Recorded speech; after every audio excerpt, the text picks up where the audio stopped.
ခွန်ကြီးကိုမလွန်ပါစေနဲ့တဲ့လွန်ရင်ဘာဖြစ်မှာလဲခဏတီတာဟိသောစန္တိနိဒိယမိတမတ်ပိတာအခွင့်အရေးကိုလွန်စေမယ်ဆိုရင်အခွင့်အရေးကိုသုံးမချလိုက်ရဘူးဒီလိုပဲရောင်ပေပေနဲ့အချီနီးကုံသွားတယ်ဘာမှဟုတ်ဟာမရလိုက်ဘူးဆိုရင်ဘာဖြစ်နိုင်ရော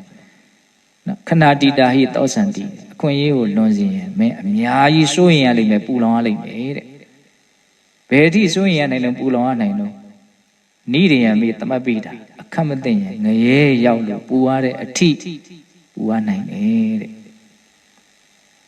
နော်စဉ်းစားနော်အခွင့်အရေးကိုရှုံးစေမယ်ဆိုရင်အခက်မသိရင်ငရဲရောက်သည့်အထိနော်ပူမှုလောင်မှုဆင်းရဲမှုပင်ပန်းမှုကိုဘုန်းဘုန်းတို့ဟာရသွားနိုင်တယ်အဲ့တော့ဒါကဘာလဲဘာကြောင့်တရားအထုတ်ခိုင်းတယ်လဲဆိုတာကိုဒီကထာမှာဒုတိယအချက်အနေနဲ့နော်အကြောင်းပြချက်ပေးထားတဲ့အနေအထားတစ်ခုလို့မဆိုနိုင်ဘူးလားဆိုနိုင်တယ်အခွင့်အရေးရာတုံးလေးလုံးလို့ပြောတာနော်ဒါလေးကကြုံခဲဆုံခဲလေးပါဒီနေ့ကဘုန်းဘုန်းတို့သင်လိုက်တဲ့ဂါထာလေးမှတ်မိသေးလားကိစ္ဆောမနုဿပတိလာဘောကိစ္ဆံမေဇာနာဇီဝိတံလို့ဖြစ်ရခဲ့တယ်အိဆံလေးတွေတရားထုတ်လို့မရဘူးဒီအတိတုဉာဏ်တို့ကိုလုံနိုင်တဲ့အည်သွေးတို့စိတ်မှာမရှိဘူးဘာလို့လို့ကိုဘလောက်ချစ်လို့မှတို့အဲ့ဒီအခွင့်အရေးဘုန်းတို့လုပ်ပြီလို့မရဟုတ်လားကိစ္ဆောမနုဿပတိလာဘောလို့ဖြစ်ရခဲ့တယ်ရထားပြီနော်ပြီးတော့ပါတော့ကိစ္ဆံမေဇာနာဇီဝိတံ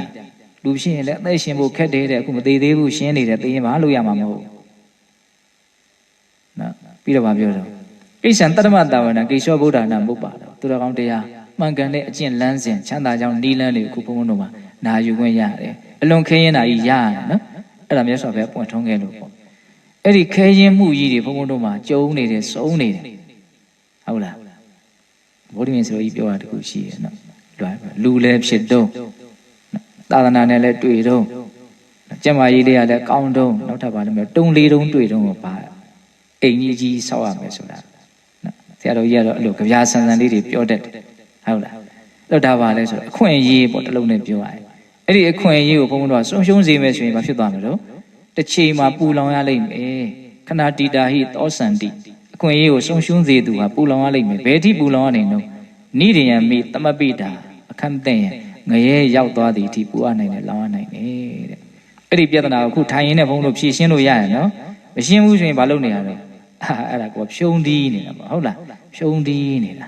ဖြစ်နိုင်ခွင့်ကလေးတွေကိုဘာမှအသုံးမချပဲနဲ့လွန်သွားတာစက္ကန့်နဲ့အမျှဘာလုပ်နေတော့အခွင့်အရေးလေးတက်နဲ့ကုန်းနေတာကိုကလာမေတီမေလေးရောမော်ဒီမော်ကန်နဲ့နေနေတာသူတို့ကဘာဖြစ်နေတော့ပုံမှန်ကုန်းနေတာဒီလိုဒေသနာလေးတွေကရွတ်ပေးရတယ်ကိုယ့်ကိုသတိပေးနေတာဟုတ်လားကာထာဘယ်နှပုတ်ရှိပြီတော့3ပုတ်ဟုတ်လားအဲ့တော့ဒီနေရာမှာဘုန်းဘုန်းတို့တချို့တရားအထုတ်ကြတာတွေထဲမှာကျမ်းမာရေးကောင်းဖို့တရားအထုတ်ကြတာရှိတယ်စိတ်ဓာတ်တွေခိုင်မာဖို့အတွက်တရားအထုတ်ကြတာရှိတယ်အမျိုးမျိုးပေါ်လေလောကီအကျိုးလေးတွေကိုမျှော်ကိုပြီးတော့တရားအထုတ်ကြတာလည်းရှိဒါလည်းဘုန်းဘုန်းတို့အထုတ်တဲ့တယ်လို့ထင်